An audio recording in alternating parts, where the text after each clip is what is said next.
बिस्मिल्लाहिर्रहमानिर्रहीम। अस्सलामुअलैकुम। ये कहानी 40 बरस पुरानी है। ये वाक़या गोली मार का है जो हमने अपनी नानी की ज़ुबानी सुना था। गोली मार धोबी घाट के करीब कच्चे पक्के मकानों की एक बस्ती आबाद थी, जहां हमारी नानी ने भी मकान खरीदा था। हमारी नानी हर एक से दोस्ती थी। वो बहुत ही खुश अखलाक, मिलनसार और घुल मिलकर रहने वाली खातून थी। खा कोई अमीर हो या गरीब, हर एक को अपना समझती थी, मोहब्बत से पेश आती थी। इसीलिए इलाके में सब नानी की बहुत इज्जत करते थे। नानी के घर एक धोबन आती थी जो नाना और मामू के कपड़े धोती थी। उसका नाम रशीदन था। वो हर हफ्ते आती, घंटों नानी से अपने दुख सुख बयान करती और फिर नाना और मामू के कपड़ों की गठड़ी लेकर चली जाती।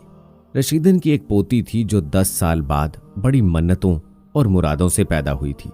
रशीदन ने उसका नाम हसीना रखा था और वो लड़की अपने नाम ही की तरह वाकई बहुत हसीन थी। उसकी बिलौरी आंखें, किताबी नक्शो निगार हर एक को अपनी तरफ मतवज्जे करता था। हमारी नानी सौमो सलात की पाबंद थी और कुरानी अमल के जरिए रूहानी मसाइल भी हल कर लिया करती थी। मेरी नानी अगर किसी ऐसे शख्स से मिलती जिसको नजरे बद या आसेबी साया हो, तो मेरी नानी को पता चल जाया करता था। इसलिए रशीदन को नानी ने कई बार कहा था कि तुम अपनी पोती का ख्याल रखो, इस बच्ची के साथ कोई मसला है।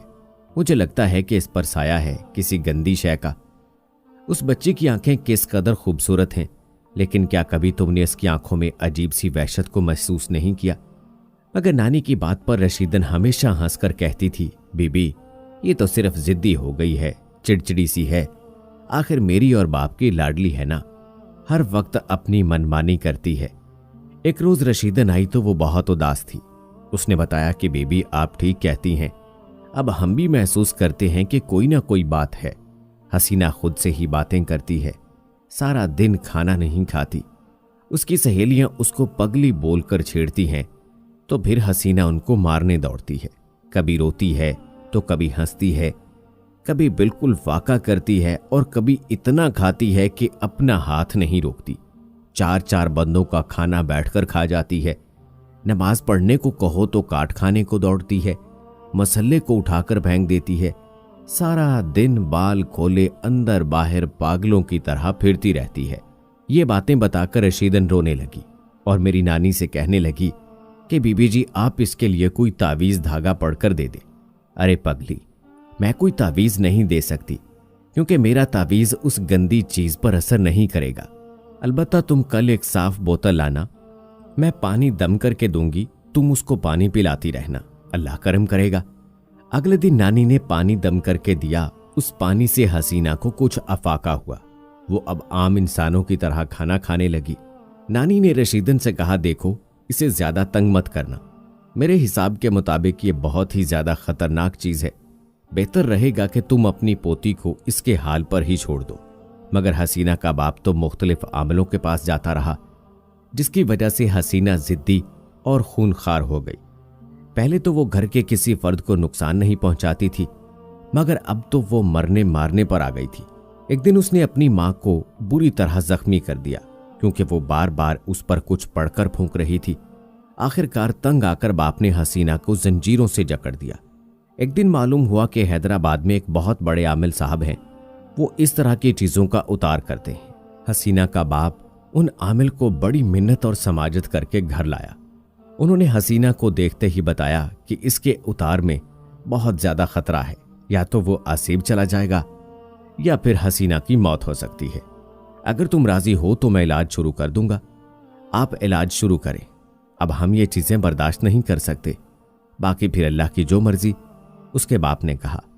आमिल ने इलाज के लिए काले बकरे की सिरी, पुरानी कब्र से मुर्दे का ढांचा की थोड़ी सी मट्टी और दीगर चीजें मंगवाई और फिर घर के बच्चों को घर से दूर करने के लिए कहा। बच्चों को किसी रिश्तेदार के यहाँ भेज दिया गया। उतार शुरू हुआ तो हसीना बिल्कुल खामोश थी।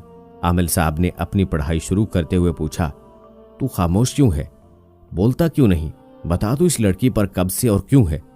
तब हसीना ने मर्दाना लहजे में कहा, जब ये 10 साल की थी मैं तो तब से ही इसके इश्क में गिरफ्तार हूं। ये घाट के सामने वाले दरख्त के नीचे आकर खेलती थी, मैं तो उसी दरख्त पर रहता था। कुछ दिन पहले धोबी ने वो दरख्त काट डाला। मैंने सोचा कि मैं अब कहाँ बसेरा करूं। मैं इससे जुदा नहीं होना चाहता था, इसलिए मैंने इस लड़की पर ही बसेरा कर लिया। देखिए, लड़की मुसलमान है और तुम काफर जिन हो, तुम उसका पीछा छोड़ दो। इस बात पर हसीना ने आमिल साहब को ऐसी नजरों से देखा कि सख्त सर्दी में भी आमिल को पसीना आ गया। वो हसीना के बाप से मुखातिब हुआ, देखो, इस पर जो शय है वो बहुत जिद्दी है, वो इसको छोड़ना नहीं चाहती। मेरा मशवरा है कि लड़की को इसके हाल पर छोड़ दो। शाह साहब, मेरी एक ही बेटी है, मैं इसे इस हाल में देखकर दुखी होता हूं। तो ठीक है, अब जो होना है हो जाए फिर। अगले रोज जुमेरात थी। आमिल साहब नमाज के बाद पढ़ाई करने बैठ गए। हसीना को जंजीर से आजाद कर दिया गया। उस वक्त हसीना की सिसकियां और आहें वहां मौजूद घर वालों को उदास और परेशान कर रही थी। उसकी सिसकियों में अजीब सा दर्द था। आखिर अमल शुरू हुआ। उस जिद्दी जिन को काबू में करना था, मगर आमिल साहब परेशान थे। आमिल साहब, आप बहुत परेशान लग रहे हैं। रशीदन ने पूछा। हाँ बीबी, मैं जुबान का पाबंद हूं, इसलिए तुम लोगों का ये काम कर रहा हूं, मगर मुझे इंतहाई खतरा नजर आ रहा है, अपने लिए भी और इस बच्ची के लिए भी। अभी आमिल साहब को पढ़ाई शुरू किए चंद लम्हे ही हुए थे कि हसीना तो बेकाबू हो गई। उसके हलक से इस तरह की आवाजें निकलना शुरू हो गईं कि सभी लर्ज कर रह गए। हसीना ने आमिल साहब को अपने बड़े बड़े नाखनों से बुरी तरह जख्मी कर दिया। आमिल साहब कहने लगे कि ये जिन मेरे बस से बाहर है, मैं माजरत चाहता हूं, मैं ये अमल आगे नहीं कर सकता। ये कहते ही आमिल साहब ने बाहर की राह ली। हसीना की माँ और बाप दोनों के ही औसान खता हो गए। वो सब बाहर की तरफ भागे। हसीना चीखती चिल्लाती हुई धोबी घाट की तरफ भागी। बाप और दादी ने उसको पकड़ने की कोशिश की, मगर वो घाट की तरफ दौड़ती हुई एक धोबी की जलती हुई भट्टी में कूद गई। माँ, दादी और बाप ने यह मंजर देखा तो वो लोग दहल कर रह गए और हसीना चंद मिनटों में ही जलकर कोयला हो गई। जब उसे भट्टी से निकाला गया तो उसकी सांसें अभी चल रही थीं। उसने उखड़ती सांसों के दरमियान अपनी दादी से मर्दाना आवाज में कहा, मैंने मना किया था ना, इस तरह मत करो। मैं हसीना को बहुत चाहता हूं, मैं इसको कभी नुकसान नहीं पहुंचाता, हमेशा खुश रखता, मगर तुम लोगों की जिद ने इसका यही अंजाम किया है। यह कहकर हसीना की गर्दन एक तरफ को लुढ़क गई। इसी दौरान तमाम इलाके वाले जमा हो चुके थे। जब मेरी नानी को इस बात का पता चला तो वो भी वहां आ गई। रशीदन और हसीना के माँ बाप का बुरा हाल था। जवान बच्ची की मौत पर उन्हें करार नहीं आ रहा था। मेरी नानी ने गुस्ल की जगह उसकी सख्त लाश को तयम्मुम करवाया, क्योंकि उसे गुस्ल नहीं दे सकते थे। कफन भी नानी ने पहनाया, कोई करीब नहीं आ रहा था। सिर्फ रशीदन और नानी ने यह काम सरअंजाम दिया।